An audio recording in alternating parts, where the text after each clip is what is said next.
the best start to my morning. All of our mornings is the best start to every Ekadashi to be able to spend it with all of the devotees. Of course, we'll begin with our Mangala Charana. Om Ajnanatimirandasya Gyananjana Shalakaya Chakshurunmilitam Yena Tasmai Shri Guruve Namaha Shri Chaitanya Manobishtam Shtapitam Yena Bhutale Swayam Rupa Kadamayam Dadati Swapadantikam Nama Om Vishnupadaya Krishna Prishtaya Bhutale Shrimate Bhakti Vedanta Swaminiti Namine Namaste Saraswati Deve Gauravani Pracharine Nirvishesha Shunyavadi Paschatya Deshatarine Jaya Shri Krishna Chaitanya Prabhu Nityananda Shri Advaita Gadadhara Srivasati Gaura Bhakta Vrinda Hare Krishna Krishna Krishna Hare Hare Hare Rama Rama Rama Hare Hare Vancha kalpatarubhyascha kripa sindhubhyeva cha patitanam pavanebhyo vaishnavebhyo namo namaha. So wonderfully, we are somehow or other together on the most auspicious day of Mokshada Ekadashi. This Ekadashi, which is the giver of liberation. Now, as devotees, we can also often feel like we shun liberation. We just want pure devotional service, which is true. But also, maybe don't shun the liberation. Maybe whatever Krishna wants to give us is fine. Maybe if Krishna wants to help us out from these material situations that we're in, we can let him. So I think sometimes we get caught up in so many stringent boxes of bhakti is going to look like this, and bhakti is going to look like this, bhakti is going to look like that, and nothing else. But I want to open myself up for what Krishna wants to give me. This lecture is centered around a famous quote from Srila Prabhupada, given in a lecture on the third canto of Srimad Bhagavatam. And hopefully many of us have heard this quote before, but even if we haven't, we'll hear it again. This quote is, Krishna is ready to talk with you. He has come. He has descended in his Archa Murti to talk with you, to be visible by you. Now you make yourself ready and fit to talk with, and then he will exchange conversation. This is possible. This is a qualification. So this lecture is lovingly centered around Krishna is ready to speak with us. I know I can speak for myself, but I hope many of us have wanted to speak with Krishna. Sometimes we have those days where we want to speak to a supervisor. We need to speak to a manager. We need to speak to someone in charge of this entire situation because nothing is going right. We want to speak with Krishna. And then similarly, we want to hear some answers from Krishna. What will Krishna say back to us? How will Krishna respond? Is Krishna even listening? Is Krishna even around? Does he care about what we're going through? So we want to speak with Krishna. Here Srila Prabhupada is telling us that not only is it possible, but it's very, very probable. And in the course of us wanting to speak to Krishna and expressing that sincere desire of wanting to speak with our Supreme Person, we have Sri Bhagavad Gita. And of course, because today is also Gita Jayanti, what would this lecture be without an exploration of Krishna's speaking with us through Bhagavad Gita. Because this is a Srimad Bhagavatam gathering, I thought we would begin with a journey through Srimad Bhagavatam, something that would give us all solace in the heart. So, because we are beginning with Srimad Bhagavatam, we will take a little bit of a journey through Canto 1, Chapter 15. We have all of our sages assembled.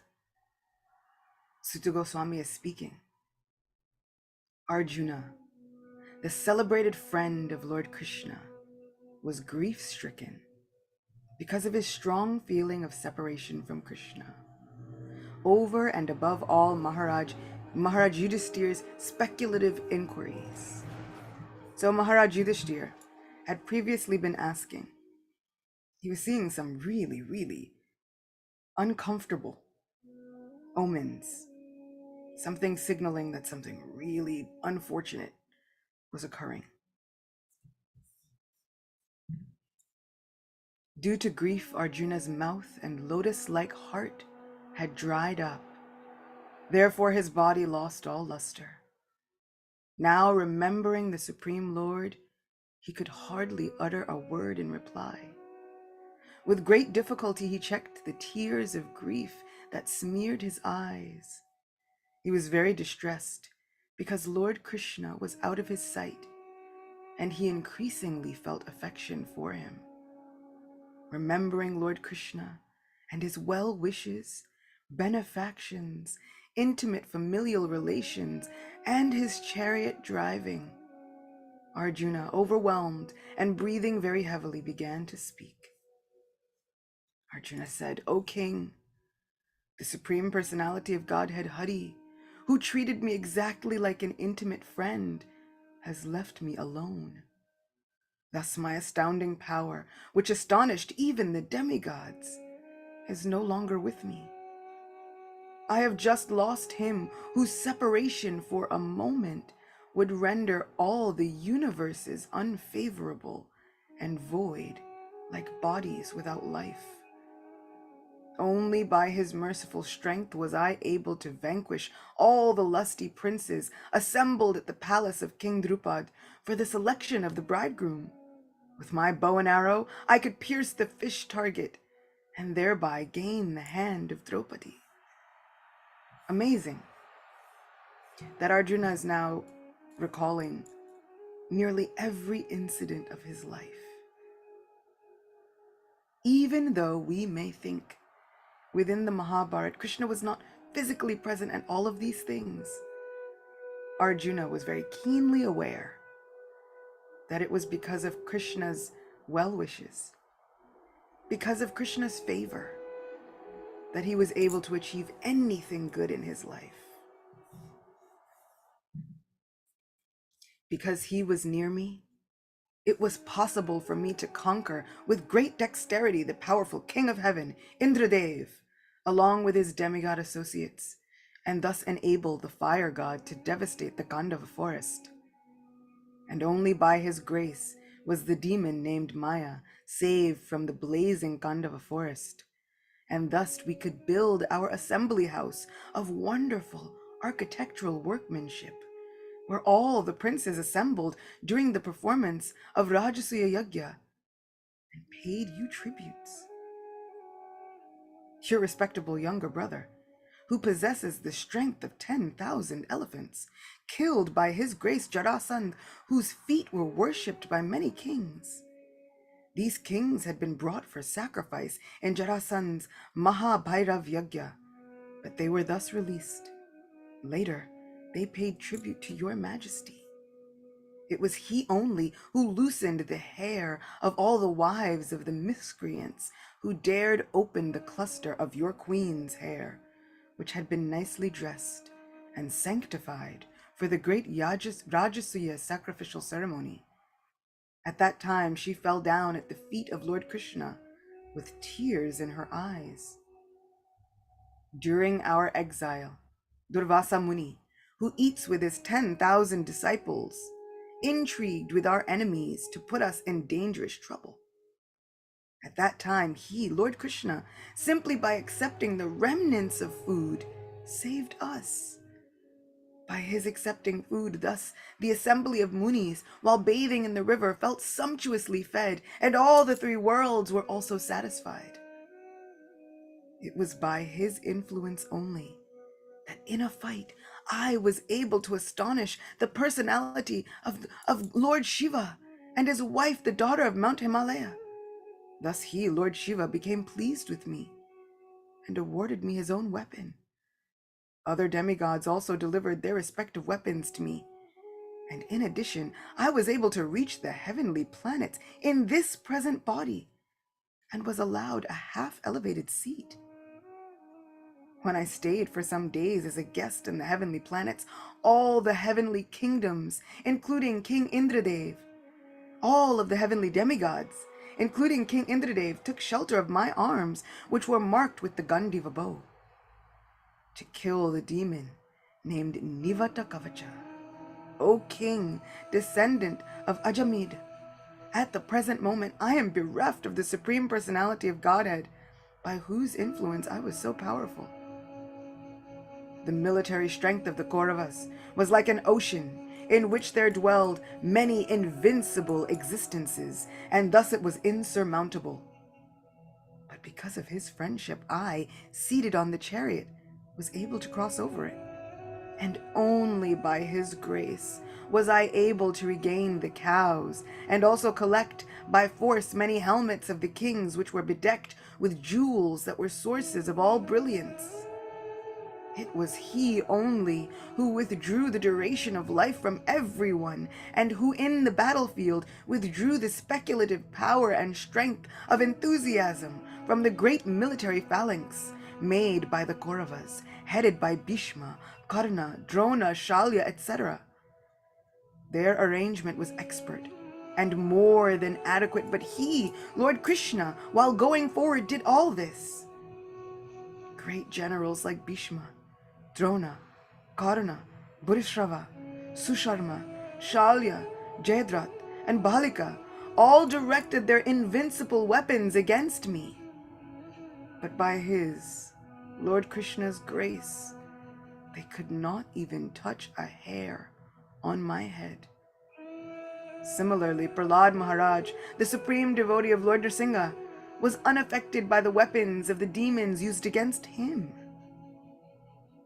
It was by his mercy only that my enemies neglected to kill me when I descended from my chariot to get water for my thirsty horses. And it was due to my lack of esteem for my lord that I dared engage him as my chariot driver, for he is worshipped and offered services by the best of men to attain salvation. O king, his jokings and frank talks were pleasing and beautifully decorated with smiles. His addresses unto me is, O son of Pritha, O friend, O son of the Kuru dynasty, and all such heartiness are now remembered by me, and thus I am overwhelmed. Generally, both of us used to live together and sleep, sit, and loiter together.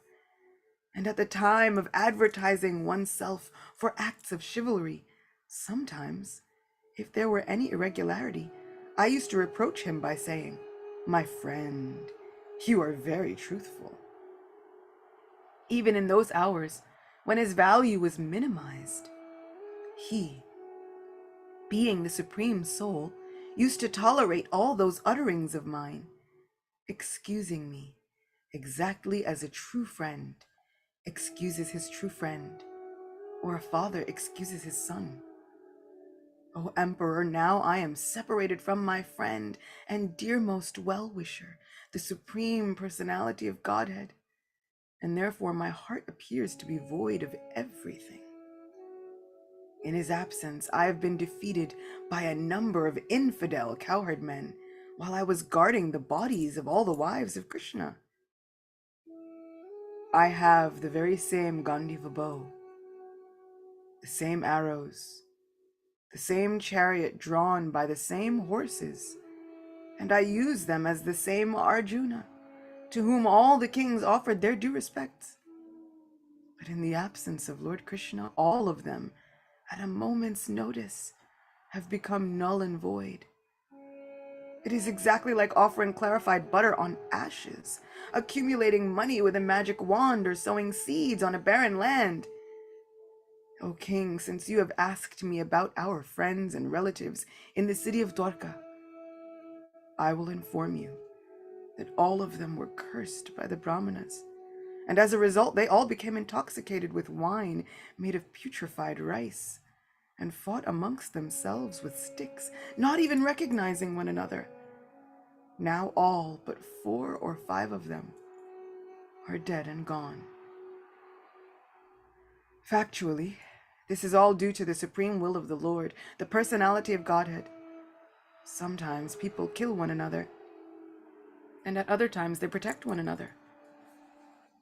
O king, as in the ocean the bigger and stronger aquatics swallow up the smaller and weaker ones, so also the supreme personality of Godhead, to lighten the burden of the earth, has engaged the stronger Yadu to kill the weaker, and the bigger Yadu to kill the smaller. Now, I am attracted to those instructions imparted to me by the personality of Godhead Govinda, because they are impregnated with instructions for relieving the burden, the burning heart, in all circumstances of time and place. Once more, now I am attracted to those instructions imparted to me by the personality of Godhead Govinda, because they are impregnated with instructions for relieving the burning heart in all circumstances of time and space. Purport by His Divine Grace, Srila Prabhupada Ki Jai. Herein, Arjuna refers to the instruction of the Bhagavad Gita, which was imparted to him by the Lord on the battlefield of Kurukshetra. The Lord left behind him the instructions of the Bhagavad Gita, not for the benefit of Arjuna alone, but also for all time and in all lands. The Bhagavad Gita, being spoken by the Supreme Personality of Godhead, is the essence of all Vedic wisdom. It is nicely presented by the Lord Himself for all who have very little time to go through the vast Vedic literatures like the Upanishads, Puranas, and Vedanta Sutras.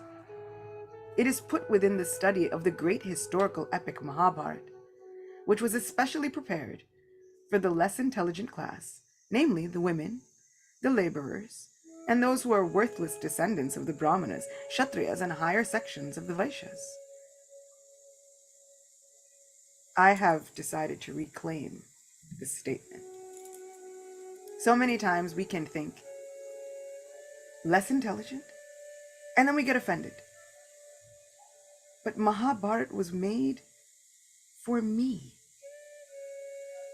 You mean that Krishna spoke Bhagavad Gita, the essence of all Vedic wisdom, for me? How could this ever be an insult? This is the greatest compliment. Krishna spoke it for me, for all of us. We are eager to speak with Krishna and to hear his replies, and now we have 18 chapters of a Bhagavad Gita with which to relish the voice of Sri Krishna for us. For all of us who cannot understand the imparts of the Vedas, Vedanta Sutras, Upanishads, Puranas, Itihasas. Maybe we can't understand all of that. Krishna says that is more than all right. It's perfect. Because Krishna will make a way to meet us where we're at. Whether more intelligent or less intelligent, whether we can start a fire by mantra, or whether we can't even get our lighters to work, Krishna will meet us where we're at. No problem. Krishna will find a way to somehow ensnare our minds and our hearts. This Bhagavad Gita is especially for me. So when I hear these phrases, that it is for the less intelligent, for the women, for the Shudras, for the degraded family members of Brahmanas, no matter. That just goes to show how compassionate, how willing, how eager Krishna is to speak with us. We sometimes think, I'm yearning for Krishna, but does Krishna care about me at all? Yes. He will go out of his way to speak with us, to excuse us, to give us all leeway. This is the import of this sentence. Not that we should take it in a way that we lament. We should rejoice. Because I cannot understand all of these things, Krishna has made it simple. Just become a friend. Maybe we can't remember all of the eightfold paths of yoga. Just remember our friend. Could it be that it's that simple? Could it possibly be that this is it? My mind likes to complicate things. It can't possibly be that simple. And then Krishna comes back again and again with assurances and promises. It is that simple. If we just give our hearts to Krishna, it is that simple. Prahlad Maharaj has often stated, Srila Prabhupada has often stated, I do not understand why everyone does not simply give their hearts to Krishna. Why not? It can be that simple.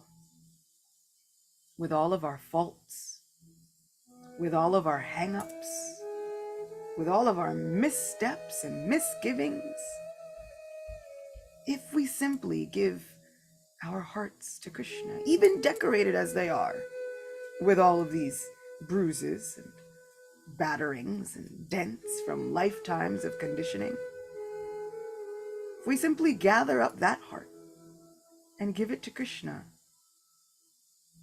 that's all he wants. That is all our Supreme Person desires.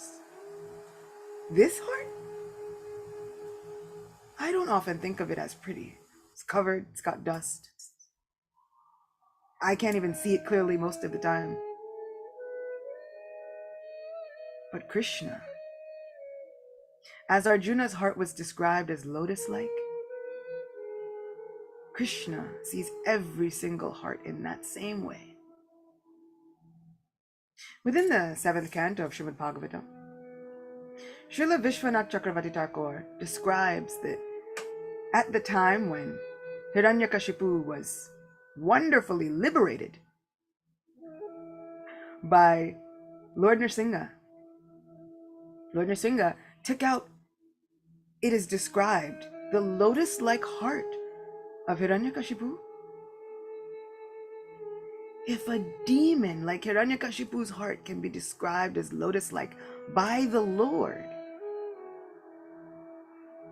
our hearts have some hope. We have hope. Because no matter what we think we are, I guarantee you none of us think we're as bad as Hiranyakashipu. Right? None of us can even be as famously evil as Hiranyakashipu.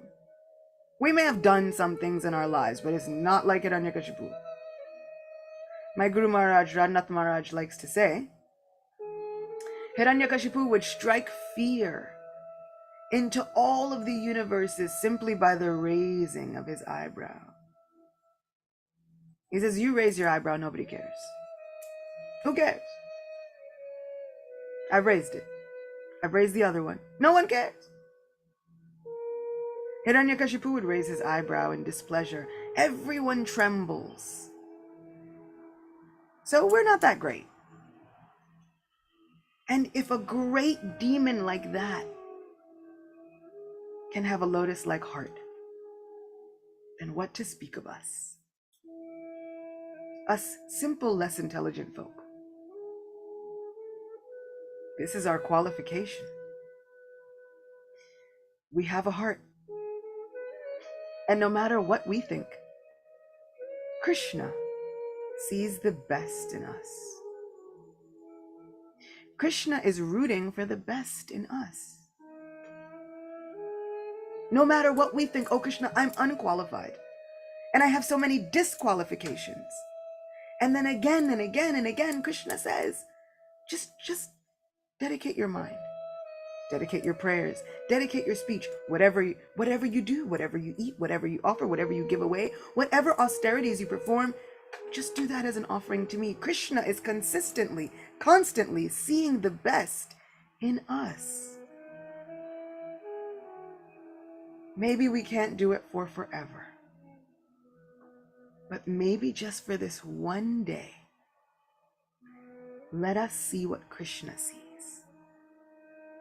Let us see the best in ourselves and give whatever we are to Krishna.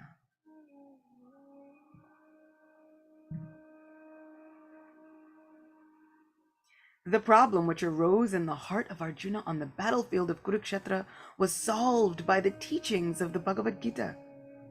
Again, after the departure of the Lord from the vision of earthly people, when Arjuna was face to face with being vanquished in his acquired power and prominence, he wanted again to remember the great teachings of the Bhagavad Gita, just to teach all concerned that the Bhagavad Gita can be consulted in all critical times, not only for solace from all kinds of mental agonies, but also for the way out of great entanglements which may embarrass one in some critical hour. The merciful Lord left behind the great teachings of the Bhagavad Gita so that one can take the instructions of the Lord even when he is not visible to material eyesight. Material senses cannot have any estimation of the Supreme Lord, but by his inconceivable power, the Lord can incarnate himself to the sense perception of the conditioned souls in a suitable manner through the agency of matter, which is also another form of the Lord's manifested energy.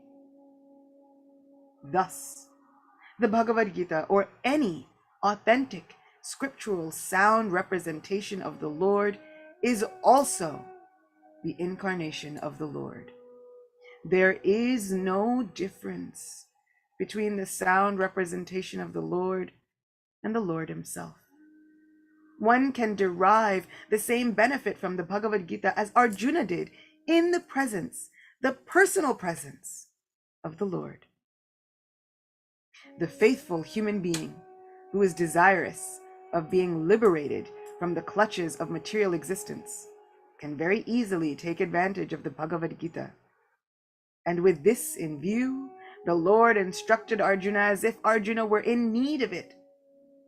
In the Bhagavad Gita, 5 important factors of knowledge have been delineated pertaining to 1, the Supreme Lord, 2, the living being, 3, nature, 4, time and space, and 5, the process of activity. Out of these, the Supreme Lord and the living entity, living being, are qualitatively one. The difference between the two has been analyzed as the difference between the whole and the part and parcel. Nature is inert matter, displaying the interaction of 3 different modes, and eternal time and unlimited space are considered to be beyond the existence of the material nature. Activities of the living being are different varieties of aptitudes which can entrap or liberate the living being within and without material nature. All these subject matters are concisely discussed in the Bhagavad Gita, and later the subject matters are elaborated in the Srimad Bhagavatam for further enlightenment.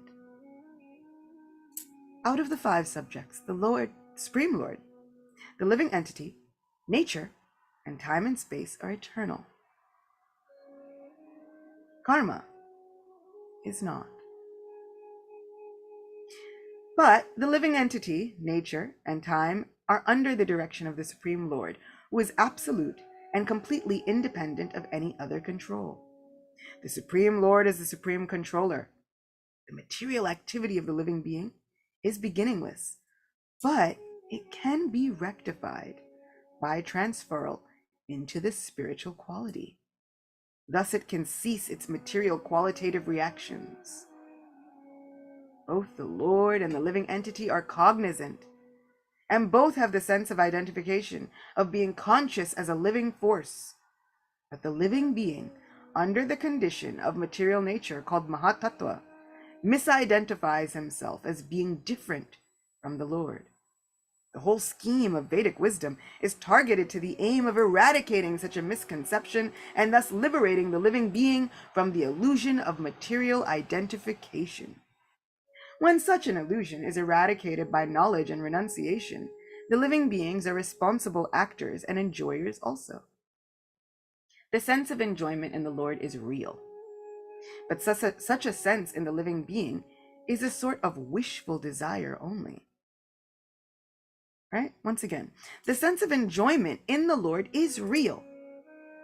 Right? We can enjoy with the Supreme Lord, and that is real. But such a sense in the living being is like wishful thinking. How can we really understand this? We have no concept of it, even though that was our reality factually. We have such spiritual amnesia that we've forgotten. And we can't even come into a concept where this is real anymore. How can I enjoy with the Supreme Personality of Godhead? What makes me think that I am worthy, ready, qualified? We may not be. But that doesn't stop the fact that it is real and that it belonged to us once upon a time. And that we can get back to that reality with just a little faith and our determination.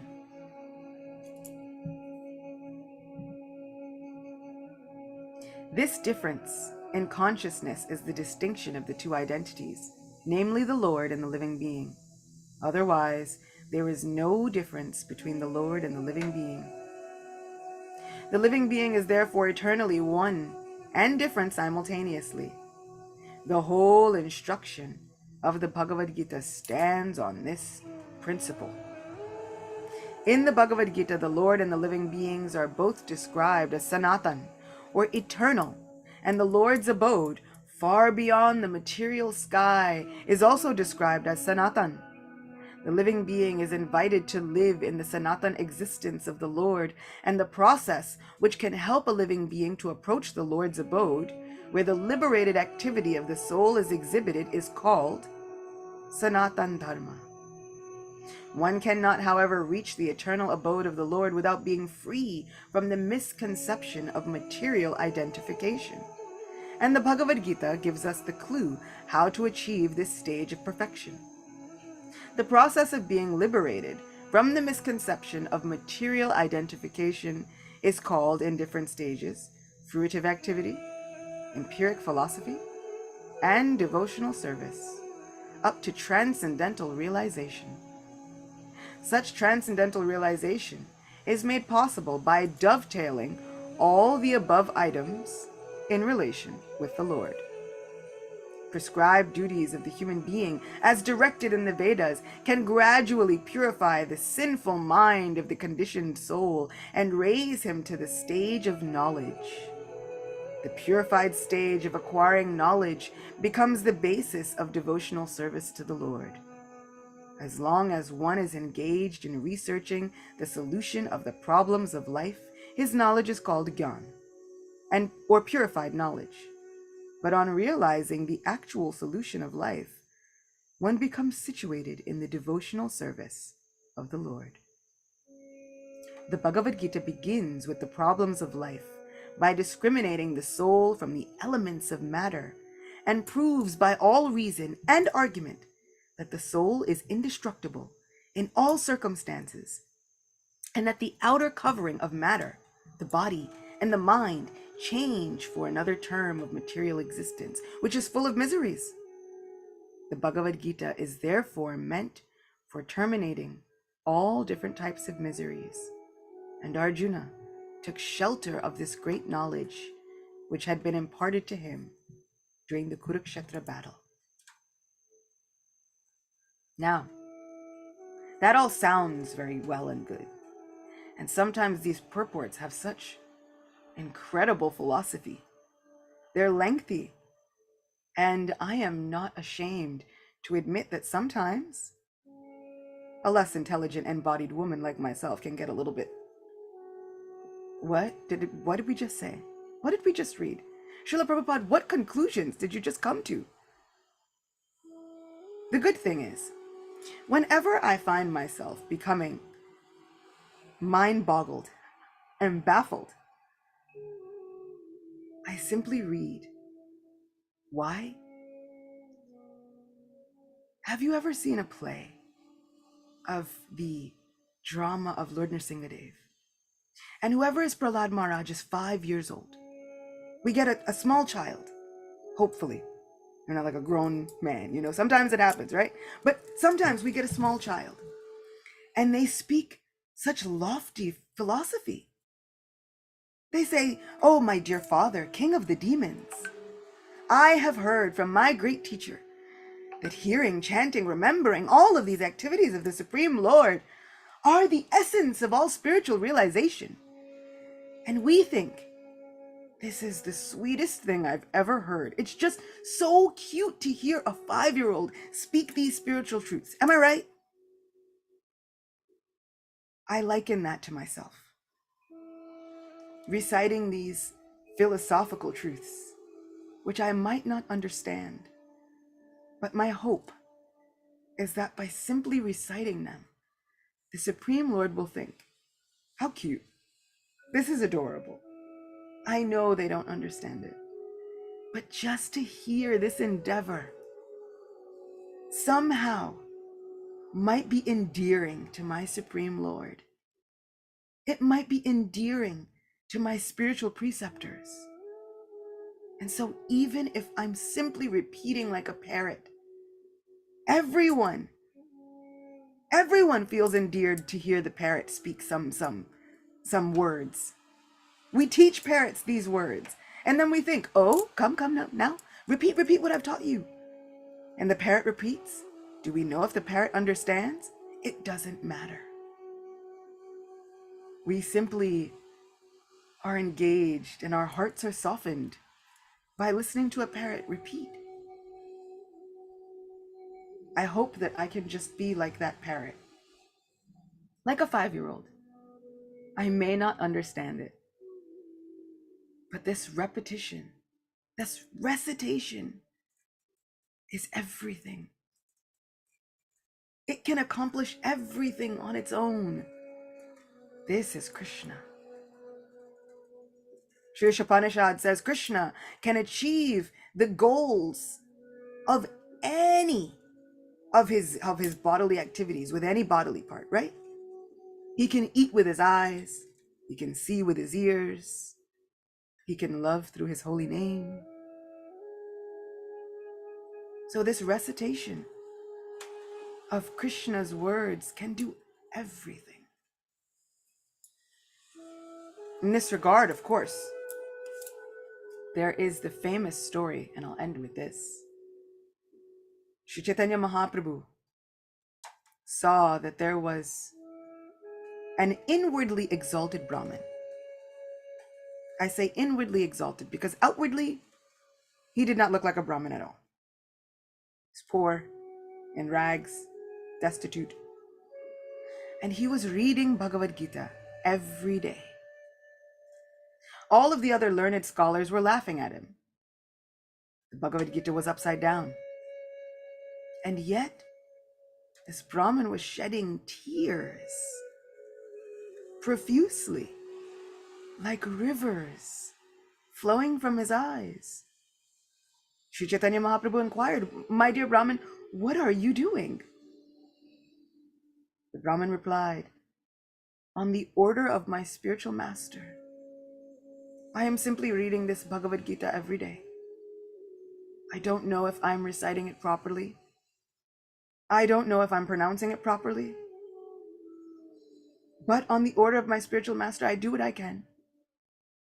Sri Chaitanya Mahaprabhu says, "Well, if you don't know if you're doing it properly, and I can see that the literature is upside down, why are you crying?" The Brahmin replied, "I don't know if what I do is correct. But when I see this Bhagavad Gita, the truth is, I'm illiterate. I can't read. But from the pages of this Bhagavad Gita, all I remember is Sri Krishna, the friend of Arjuna, who willingly took up the reins of his chariot, who willingly accepted the directions of Arjuna. Do you know what a charioteer has to do in order to direct the chariot driver? They kick the chariot driver with their feet. Right for right, left for left. Who tolerated the kicking of Arjuna? This is Krishna. And so the Brahmin said, "As I remember Krishna, who is the friend of the living entity, I cry and cry." Sri Chaitanya Mahaprabhu began to shed tears. He embraced this untouchable, destitute Brahmin and said, "You have understood the full essence of Bhagavad Gita. This is all we need. Maybe we can't recite it properly. Maybe our Sanskrit is not perfect. Our pronunciation is off. Our understanding is limited. But this repetition, this recitation, can do anything. It is like magic. And thus Arjuna himself says, I now take shelter of those talks that my dear friend gave me. For they are able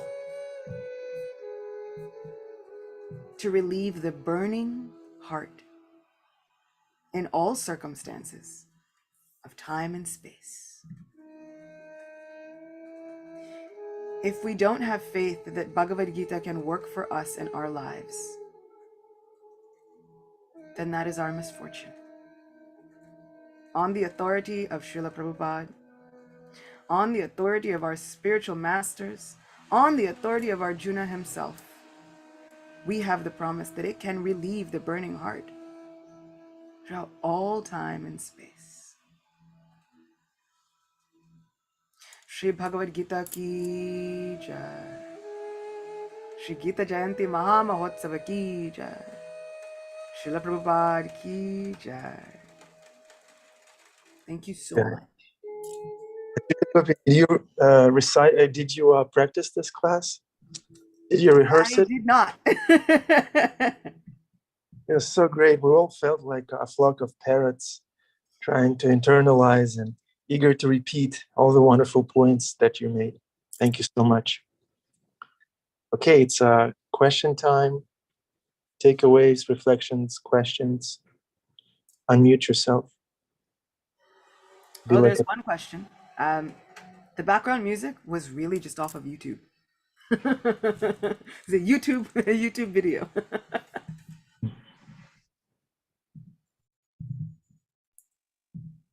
Okay, Adipusha Prabhu, Jeffrey Eckler Prabhu, Andrea Prabhu. It's your turn. Adi. Okay. Hare Krishna. Can you hear me okay? You can hear? Hello? Hello, Hare Krishna. Yeah, just a testimony. Wonderful. I mean, extraordinary class. Amazing. So wonderful. You were talking about how Arjuna was remembering what Krishna told him, and that was relieving the burning heart. And how can it be that simple? That was so profound the way you said that. Can it be that simple? And uh-oh, here comes Michelle. It's too late for comment, sorry. Right. Jai. Nothing. Oh, what's in it?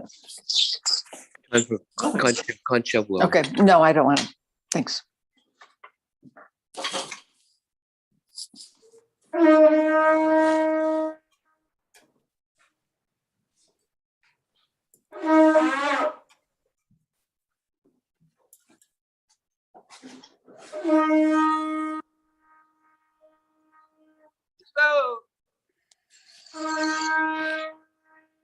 We did it.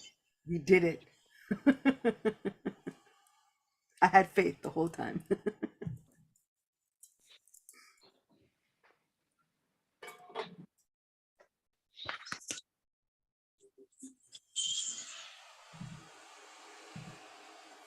Uh-oh, music. Jai. Suspense. I know that they're increasing the longing, the yearning. Yeah.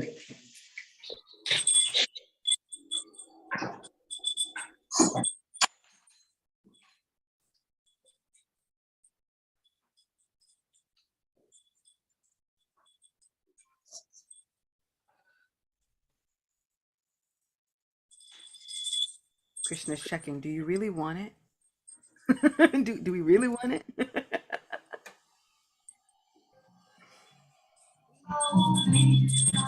Jai.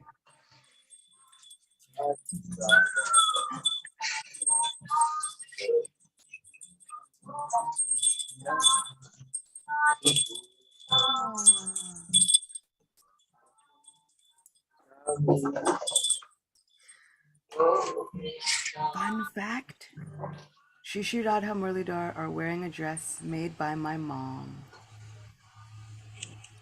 Cool. Ah.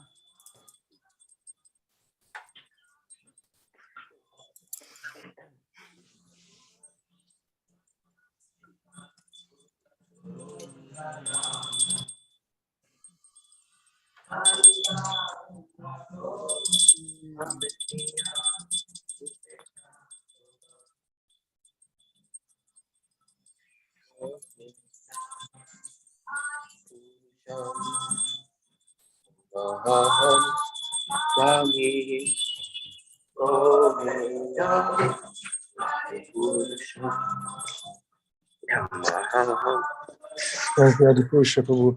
We should tie you to a microphone stand.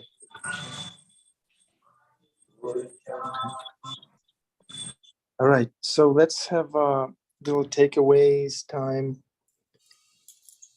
Who'd like to reflect? Rich Bhakti, Andrea Draupadi, Baldevi Sama, Hare Yogeshwari. Krishna. Acyuta Gopi Prabhu, thank you so much for sharing, and thank you for always addressing the elephants in the room when there's statements in the Shastra that can potentially rub some of us the wrong way. You're always so great about kind of reflecting it back in a loving and compassionate way and letting us see it through the eyes of our dear most friend Krishna and kind of understanding it with that love in our hearts. So thank you so much for that, because that's so important and such a beautiful reminder. Hare Krishna. What was it, Andrea Draupadi? What was that? What statement did you mean? When there was the thing at the end, like the Shruti Pala about like this can be understood even by like the least intelligent, and then it listed like all the Yeah. It was Sri Bhagavad Gita is especially for me. I cannot light any fires by mantra. I have no idea what Brahminical qualities my Guru Maharaj saw in me. But somehow or other, he said, here, take all of this. No problem.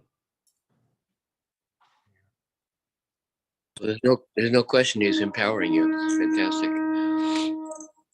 We have this guest program.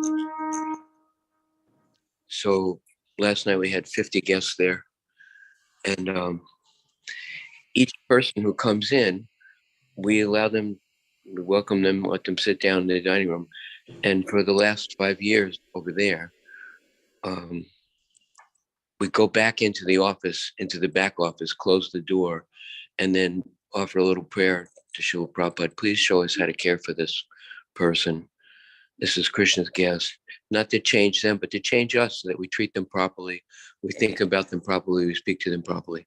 But I always used to do it in the back office. But now the landlord is doing some renovation. So we lost access to the dining area and the office. So we're working one floor above there where, practically speaking, there's no place to go hide when you pray for the guests, but it's the most important thing, bringing them in, not to think that we're capable of doing it without Krishna's grace. So of the first couple of days we started using that office, I was like, there's no place to go.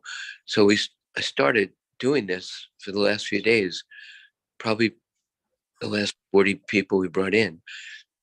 Right in front of them, after we tell them this is the Wi-Fi access, there's no smoking, vegetarian, then I say to them, right in front of them, so we're going to make a prayer, and I fold my hands, bow my head, that the Lord will help us remember that we have a choice to give our life to the service of God.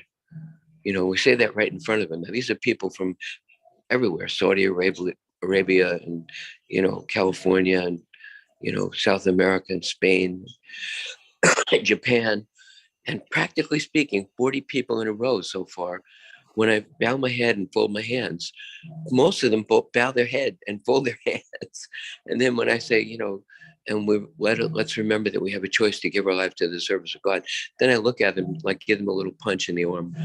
And every single one of them so far, 40 in a row, have smiled and said, wow, thank you so much. And, you said it's that simple. Any of us, can say, Lord, I make mistakes. I'm not, such a big deal, but I offer you myself as I am. And I'm amazing. I'm astounded at how innocent most people are. And when they hear that, everybody has the potential to be a devotee. And when they hear that, they say, yes, thank you so much. It's shocking to me because, I just think, these are the karmis, or these are, but Krishna brought them there, and somehow or other they're responding favorably to that little prayer. Anyway, that's some testimony of our experience that Krishna gave us. All glories to Prabhupada. I'm actually really glad that turned into a blessing in disguise. I think we should always pray for people in front of them. Sometimes we think we are bereft of all of the prayers. I had someone once tell me, I don't like to praise you in public because I don't want somebody to put some negativity on you. And I was thinking, but then what of the person? If they never feel that praise and reciprocation, when do we show it? And I really do feel like prayer is like a really, really big hug, especially when you don't know someone that well. Yeah.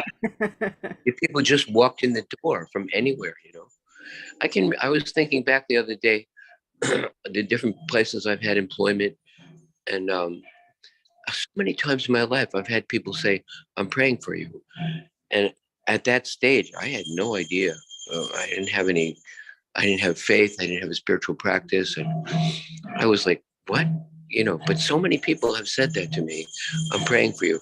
I was thinking, they must think I'm so pathetic, and maybe I am, but still, it's very touching to me to think back to that, including my own mother said, I'm praying for you. Mm-hmm. Really?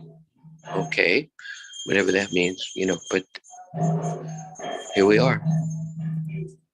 Well, Just imagine, like how amazing if you walked into a place, any place of worship, and they said, "Oh, we've been waiting for you. Please come. You are God's guests. Please, just come in." And they're so enthusiastic to receive you. I'm joining right away. That's it. I don't care what else happens. I'm ready. I'm ready to join. No problem. Especially New York, most people are in a bubble, Yeah. They walk around as millions of people walking around. They don't look at each other. They don't say anything to each other. But when you're doing Sankirtan, when you're collecting donations, when you're distributing books, you talk to everyone, you know. A few summers ago, I was out on Long Island. My sister had a house out there, and she brought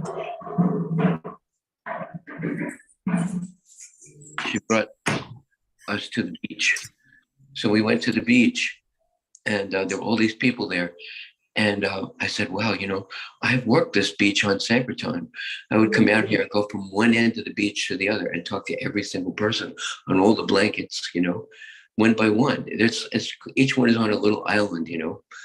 And my sister said, oh, that's horrible. We just want to be here by ourselves, you know, and you want to talk to everybody. I said, well, we have something to share with them that's so valuable. Our spiritual master told us, tell everyone you meet. It's such an interesting perspective and a paradigm shift to, you know, say hello to everyone and offer them devotional service. Thank you so much. More glory to Prabhupada. Thank you, Adipusha Prabhu. Beautiful bathroom revelations. The Okay. acoustics were great. Yeah. Okay, Rich Bhakti, if you come across Stephen King's house, you should start praying for him. Okay, don't just walk by. Ring the doorbell and start praying. Yeah. I think he's in Florida. I'll offer 2 cents since you called me out.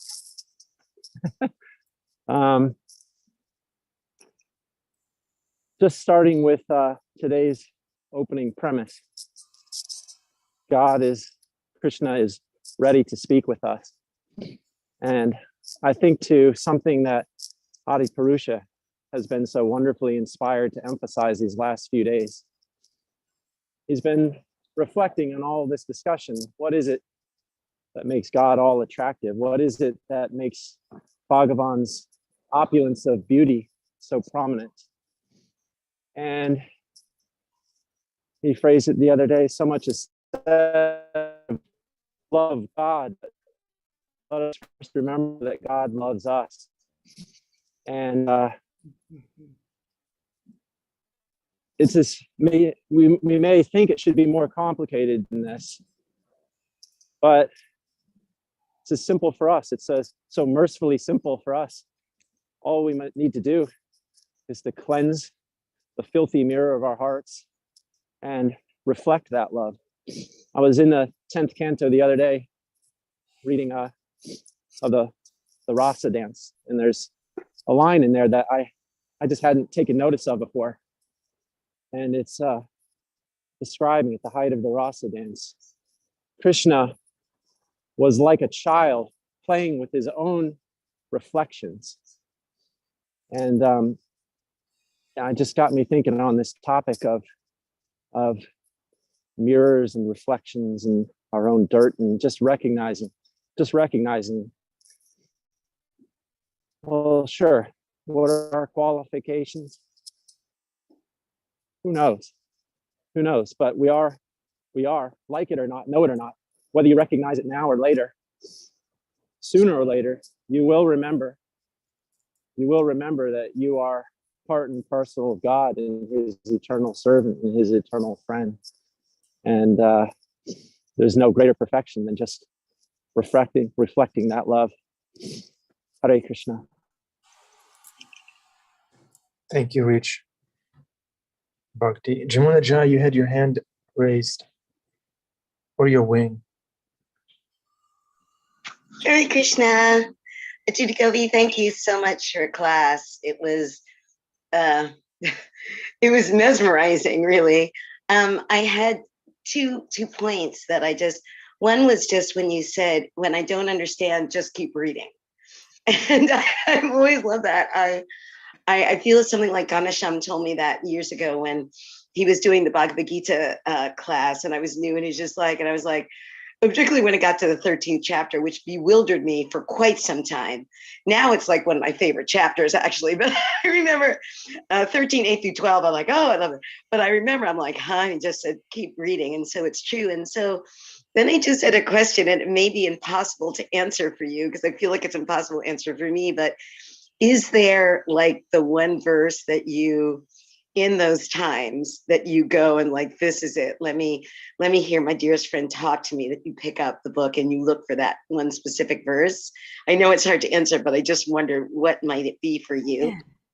I think I might have two that I've kind of relied on my entire life. One, of course, is 15:15. Krishna is seated within everyone's heart, and from him come all remembrance, knowledge, and forgetfulness. By all the Vedas he is to be known indeed. He's compiler Vedanta and the knower of the Vedas. And then usually I'm begging Krishna to help me find something. I do use it for all lost things, keys, wallets, phones, whatever. I use it before, I would use it before exams in college.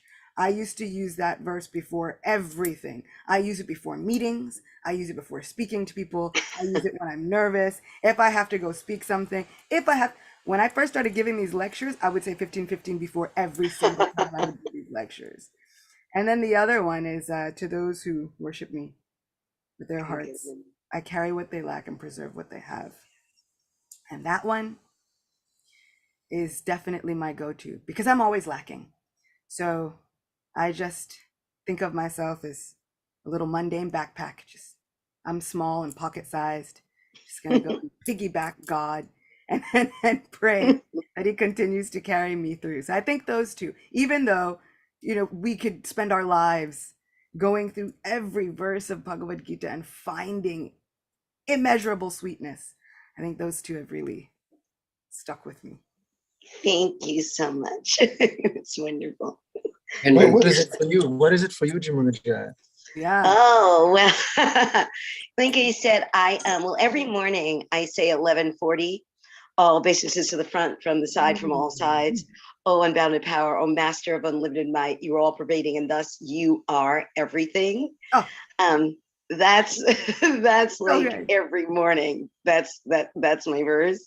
And then oftentimes, since I am in front of people all the time, I always think of I am the ability in man, because I'm like, yeah, I guess I'm not doing this and I can't do this, and so I got nothing. I got nothing. That's that. And then of course I because it has the name of my Guru Dev in it, I'm very fond of the very last verse. The holder of the bow verse. Yeah. I am quite fond of. So sweet. yeah, so many. Thank you. Henry wrote, I preserve what they have and carry what they lack. For me, it's let us take this Vishadam to our full satisfaction. That's what I'm telling the truth. Haripurusha Prabhu is very vulnerable today. I love it. That verse got me. Okay. Yeah. Ananda Manjari Didi. Hare Krishna. Hare Krishna. Such a wonderful class. I wanted to bring 2 points and that really touched me and just add to them.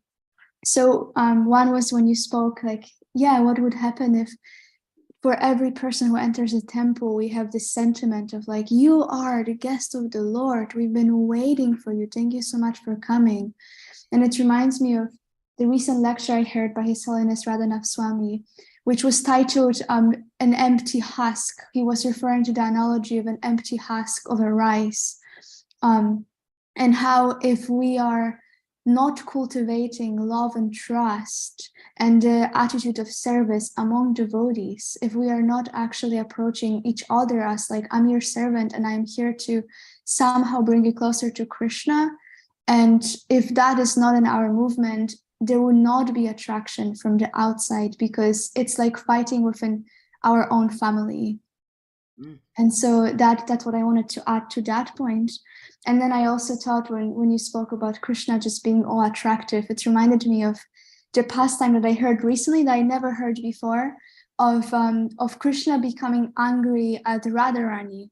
And when when he became angry at her as a Leela, she didn't know how to pacify him. And she asked all of her gopis for help. They didn't know what to do. And eventually, Jamuna Devi herself helped her in taking the form of the Lord when he was angry.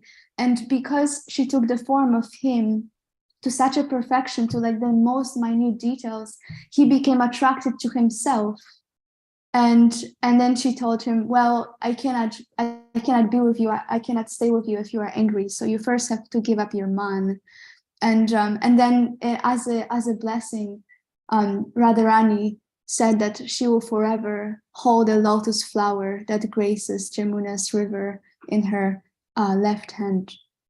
And so, yeah, that's just that vision again. Like he's so attractive that he is attracted even to the illusion of himself. So these are my 2 points. Thank you so much. So many of our spiritual masters have brought up this point that Krishna would see himself in a jeweled pillar, or in the reflection of even the like polished marble palaces, and he would think, who is this person, and why am I so intensely attracted to this person? This is the essence of why he is drawn to even bring out this manifestation of Sri Chaitanya Mahaprabhu. This manifestation of the most compassionate Lord was so attracted to even his own self that he just has to tell everybody else about it. And I think that is something that goes with the attraction of Krishna, that we become so attracted to Krishna and to Krishna's devotees that, like Adi Purusha Prabhu, we find we have to talk to everybody because it's just too good. Wouldn't you want everybody to taste the thing that you've eaten? Like it's like when you have something really good and you've got a great mango, like taste this mango. It's the best mango ever had in my life. And this is spirituality. So many teachers saying, there's fruit. There's such amazing fruit. You have to taste this fruit. And then of course we get caught up in, what tree did it come from? Because your tree is not as good as my tree. And meanwhile, our spiritual teachers are like, forget the tree, but the fruit is just taste the fruit. And they're like, but which tree? Did it come from that tree? Because I don't even like that neighbor. And if that came from that neighbor's tree orchard, I can't accept that fruit. So many times we are differentiating between so many different trees instead of just giving ourselves to tasting the fruit, which is the all attractiveness of our Supreme Person. Thank you, Acyuta Gopi. David, that's a beautiful point. Forget the tree, go for the fruit. Go for the fruit. Yeah. And I see Bhima Prabhu's reflection in the marbles of my screen. Bhima Prabhu, would you like to reflect like a parrot? I like a parrot. I was just the whole class, and of course all the comments and the subject matter that everybody's speaking is Madhura, very sweet. So during the class, I was thinking she's speaking in such a sweet, dramatic way.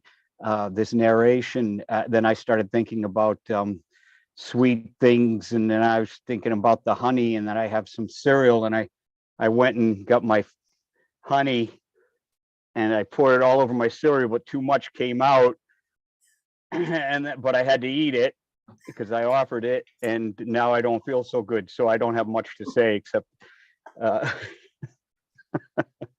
I've been slathered in honey inside and out. Hare Krishna. But that hat, super snazzy. I'm really liking this. Ma'am? I like it. Right. Thank you very much. Would anyone else like to reflect? Okay, I see none. So this is it. Thank you very much, Acyuta Gopi. Great class, very practical. So many takeaways. I like your one-liners. Really, I'm a parrot. My memory span is very, very short. So one-liners were good for me. Thank you. And thanks, Rich, Chamuna Jaya, Bhima Prabhu, Baldevi, Yogeshwari, Pink Yogi of Harlem, Suzanne, Venetia, Amish Prabhu, Arjuna Prabhu, Ananda Manjari for participating. Thanks everyone watching on YouTube, the humanity at large, as we call you. Thank you very much. Have a wonderful Ekadashi. Krishna will meet you right where you are. Forget the tree, go for the fruit. See Krishna's loving hand giving you the fruit. Go for it. Thank you very much. Srimad Bhagavatam ki jai. Aye. Hare Krishna, Hare Rama, Hare Bo. Don't forget the honey. Hare Krishna.